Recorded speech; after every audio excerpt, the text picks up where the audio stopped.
Hello fellow tankers, this is Dauntless, and welcome to an episode of Back to Basics. For this episode, I'll be showcasing just a general overview of what the garage has to offer. I don't know about you, but when I start new games, I'm awfully intimidated by all the fine details that the menu screen has to offer. When you get into a game and you don't know what every single little button does, I don't know, I guess maybe I'm just OCD, but I feel like I'm not getting the full potential out of the game when I really just don't know what a certain thing, like let's say the research button does. And you go in and you're like, okay, what do I do? So anyway, this guide is primarily focused on newcomers or beginners that really don't know how to navigate the garage quite well. Okay, so we'll get started. The first thing that you should know is this little cog icon in the back will disconnect you from the server, which will bring you back to the login screen, or you can actually exit the game this way. You can also access your settings, and alternatively you can switch between the east and west server. You want to pick the server that has the lower number. This will give you less lag in game. This can also be reached by hitting the escape key, and it will take you back and forth out of that menu.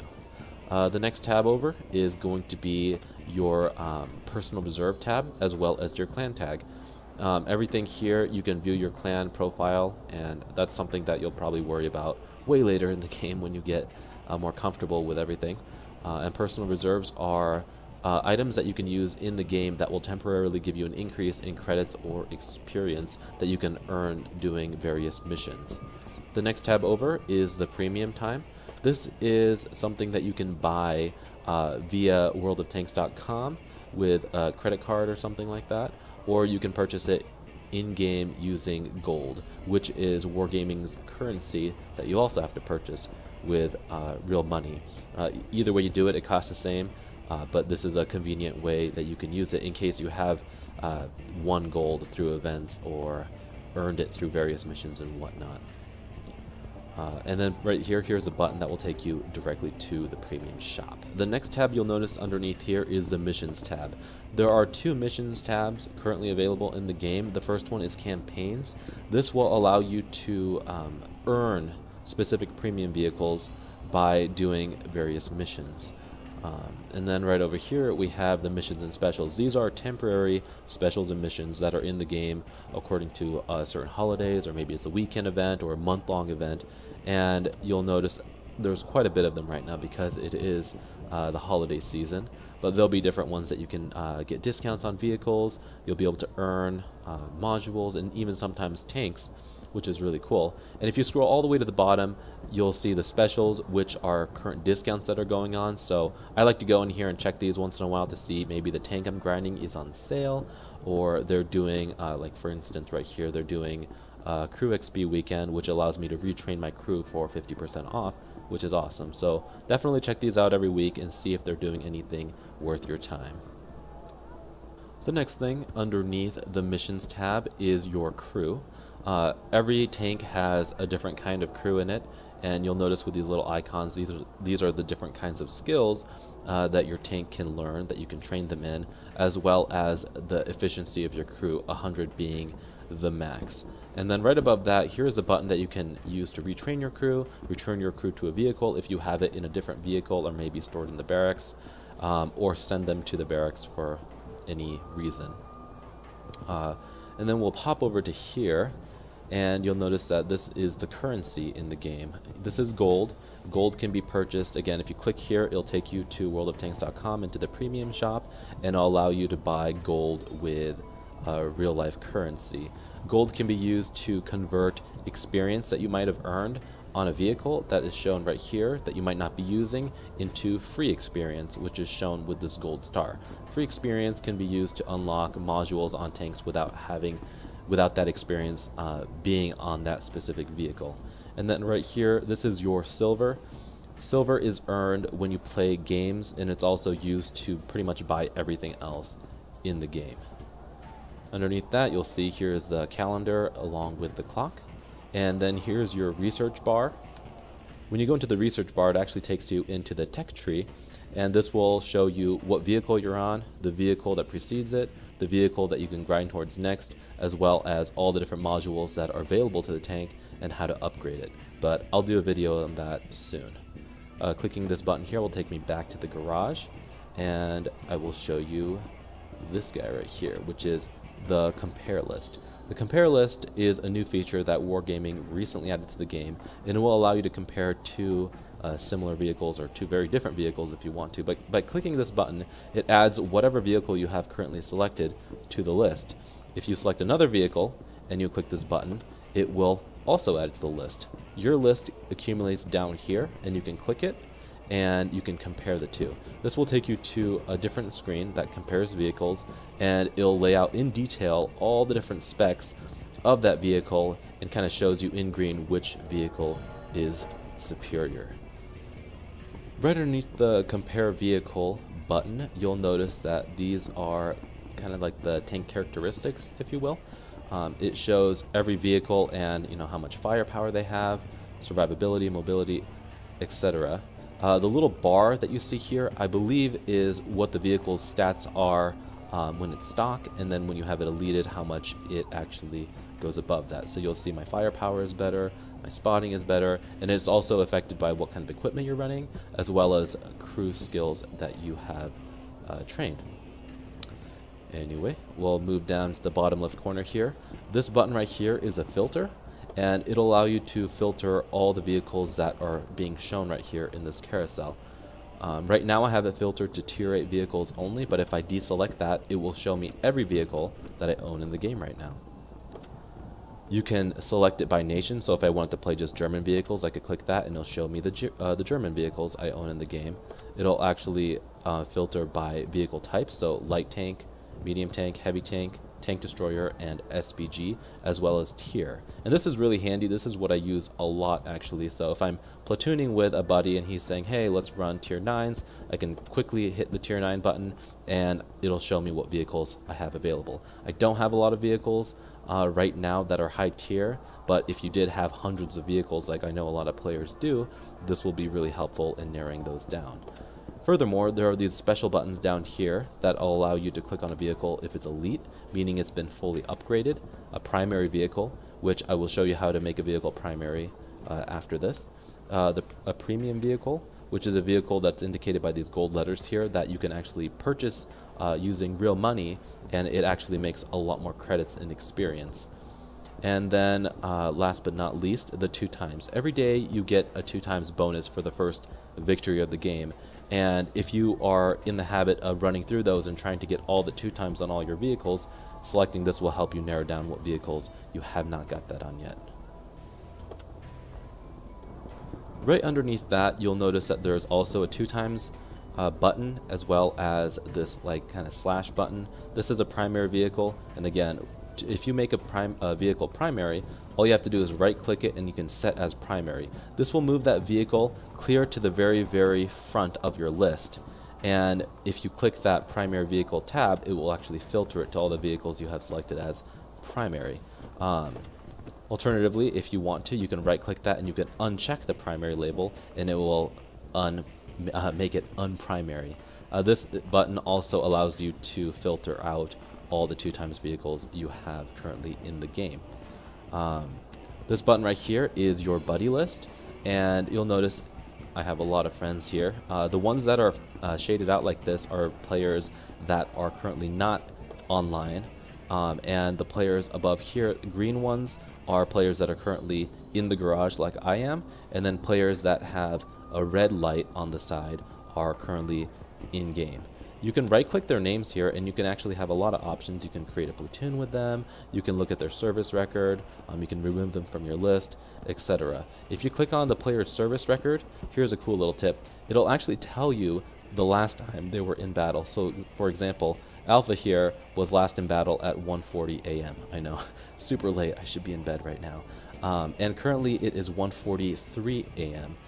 meaning that he was in battle, or he last won a battle at 4:30, and if he's like me, he immediately jumped into a game, meaning he's been in his new game for maybe 2 minutes now. This means that if I wanted to play with him, I would have to wait probably over 10 minutes for him to get out of battle, meaning I could easily jump into a battle right now and then maybe send him a message. So I would right click his name, do send message, and then I could type out, hey, want a platoon after you get out, and then I could jump into a game, and then when he gets out, he would only have to wait for me a couple minutes before we could start playing together. Right here is channels. These are different channels that you can chat in. Again, I don't even use this feature, so I'm not going to even go into it. General chat, again, this is where all the players write random stuff. It's usually not very productive, so again, I would avoid that. And then here, if you are in a clan, this will allow you to chat with all your clan members that are currently online and allow you to collaborate if there's like a clan war meeting or strongholds, or alternatively if someone's looking for a platoon. And right above that, we have all the vehicles that, again, I was kind of showing you before. You can click through them like this, and sometimes it takes a little bit if they're in HD, but you'll be able to check out the vehicle. If the vehicle's name is in gold like this, it means it's a premium vehicle that you have to buy for real money in the premium shop. This icon right here, again, indicates that it still has that 2 times victory still available. The little wings that you see up in the top left corner indicates that the vehicle is elite, meaning it's fully upgraded. And then next to that, you'll notice the tier. And if you look in the middle here, the little icon shows you what kind of vehicle it is. This vehicle has a diamond, meaning it is a light tank. Every vehicle above that has all of this available to it. Right here, if you remember going over into the research button, it's essentially the same thing. In the research, you'll see that all these guns are available for this vehicle. Well, back in the garage, if you click this button here, you'll also see all the guns that are available, and you'll be able to see the turrets, etc. Next to that, you'll see the equipment. These are things that you can mount on vehicles, up to 3 of them per vehicle, and it will boost certain characteristics of that vehicle. For example, this is a light vehicle, so I have coated optics mounted, which increases the view range by 10%. Next to that, this is the ammunition loadout as well as your consumable loadout. Clicking on any of these will do the same thing as hitting this service button, and it will bring up this screen. This will allow you to decide how much of what ammo you want to load, as well as what order and what type of consumable you want to run, as well as repairing your vehicle when it's damaged in battle. And last but not least, this menu that we have up here. The garage tab will always take you back to this screen right here. Right next door we have the Armory. Now, I usually don't use the Armory too often. Usually when I want to sell stuff, I'll use it. The store tab will allow you to purchase anything in the game in one small window. I usually don't do this because there are other ways of purchasing things in game that are, in my opinion, are easier to access. For example, like if you wanted to buy a vehicle here, you'd have to scroll down and find that vehicle and buy it. Whereas if you were in the research tree and you had just unlocked a vehicle, you could just buy it there by clicking on it, and it would be a lot more simple. The modules, again, I would ignore this. Shells, again, don't use that. Equipment and consumables. The only reason you'd want to buy something here instead of in the garage is if Wargaming is having an event and you can buy equipment or consumables, for example, 50% off, it's a good time to stock up on them. You can see here that I have 500, 900, 900 of these consumables that I use very often, and normally they cost 3,000 credits, but when they're having a sale and they're only 1,500 credits, it's good to stock up on them because every battle that you use them, you're essentially saving yourself 1,500 credits, which is awesome. So again, this is in the store. You can click on it, put in the amount that you want to purchase, and do purchase, and they'll automatically be used on your tank as long as you have them equipped. Same with equipment. If you know you're going to be grinding, let's say, a light tank line and you really need optics for your next one, well, when they go on sale, even if you're weeks out from getting it, go ahead and buy that when it's 50% off, and they'll save you some money in the long run. The next tab we have over is the service record. This will show you an overall, how good a player is overall, I should say. If you're new to this game, this number is really good at being able to read just pretty much how decent a player is. For the most part, you'll see anywhere between 1,000 and 10,000. There are very, very few players that go above 10,000, but they do exist. And you'll be able to just, if you want to make a snap decision on a player, just use this number as kind of a reference. You can see how many battles they've had, their victories, etc. The next tab over will allow you to see how many awards that player has received, as well as statistics, which is more of an in-depth look at the summary. And then last is vehicles. This will show you all the vehicles that that player currently has played. You can filter this by tier, how many battles, victories, etc. And if you click on a specific vehicle, you'll be able to see like the average damage that that player causes per battle, all the other things like that. Ignore the pink and other colored letters. That's a mod that I'm using called XVM, and I will be doing a video of that in the future. You can also click on this awards tab here, and you'll be able to see the marks of excellence that that vehicle has, as well as awards that that vehicle has earned. You can filter this here by rampage, all these different kinds of battles, but I always just keep mine on random.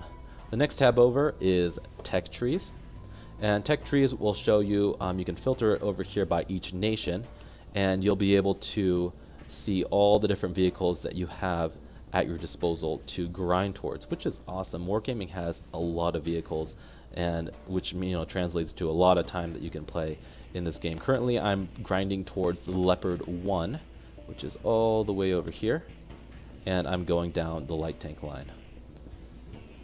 The next branch over is the Barracks, and here all the people that aren't in vehicles are stored in here in the bunks, and you can see that I have a lot of crew members here that don't have tanks right now, a lot of female crew members that I haven't used. You can see the ones that are just in the garage, just in the barracks, or in vehicles, or in both, and whatnot. You can kind of filter it if you want to here. You can also enlarge the barracks if you want to like store extra crew members. Let's say that you sold a tank but you want to keep its crew because you know you're going to rebuy it again. Here's a good way of doing so. Wargaming does do events where you can get extra barrack slots, so it's something that I wouldn't spend money on personally, but if you really need to, here's how you do it. And also Wargaming does do sales occasionally where you can get these slots for 50% off, and if you know that you're going to need some during that event, I would hop in here and buy a couple of these while they're on sale. And the last slot is Strongholds. I'm not going to go into it. That's something that you can do personally or with your clan to earn missions. It's like a little mini game. I personally don't use it, but if you choose to, that's just one other aspect of the game that you can use. Up here is the Create Platoon tab. When you select it, it automatically pulls up your friends list as well as your clan list, and it'll allow you to select players that you want to play with. If you select them, and then you can bring them over here. Alternatively, you can select this button here and send them all over and hit invite. You can write a custom message like, hey, do you want to platoon tier 8s? Send out a general message, and anyone that wants to play 8s might accept that invitation. Once you're in a platoon like this, your team members will show up here. If you hit ready in a vehicle, it'll show you that vehicle and the tier, so then your friends can match that with you. You can also invite players by clicking here, and pull up this window again to invite more friends as you play. You can also chat here with your teammates, and this chat will only be seen by people that are currently in the platoon. And you can leave the platoon like this. And then random battles is what the default is for battle. When you hit this battle button, it'll take you into what's known as randoms, which is just the basic battle type. When you click it, you can go into team battles, stronghold battles, like I was talking about before, which I normally don't do team battles, but that's just more of an organized battle. Down here is team training, which are training rooms that you can just go around and just check out how fast your vehicle is, or just play little games with other players. Battle training and proving grounds are AI controlled vehicles and just training if you really want to know how to control your vehicle. Oh, and then one more thing I almost forgot. Way down in this corner here is your notification center, and this will tell you the mod that you're using, XVM, is activated. When you win a battle or lose a battle, it'll tell you how much experience you got, if you lost, if you won, etc. The next tab over is invitations to platoons, to clans, people adding you as friends. You can accept those all here. And then the last one is gifts. If someone gives you something, or if you earn a gift, or if Wargaming gives you something, you'll be able to see it here and accept it here. So, anyway, guys, I think I covered everything here. Hopefully you found that informative. If you did, I'd appreciate it if you give this video a like. And I'll be doing more of these videos in the future, going into depth about the different kinds of things that you can do in the game. If you go ahead and subscribe, you'll be able to check those out in the future. So anyway, guys, thanks for watching. You've been awesome, and I'll talk to you guys later.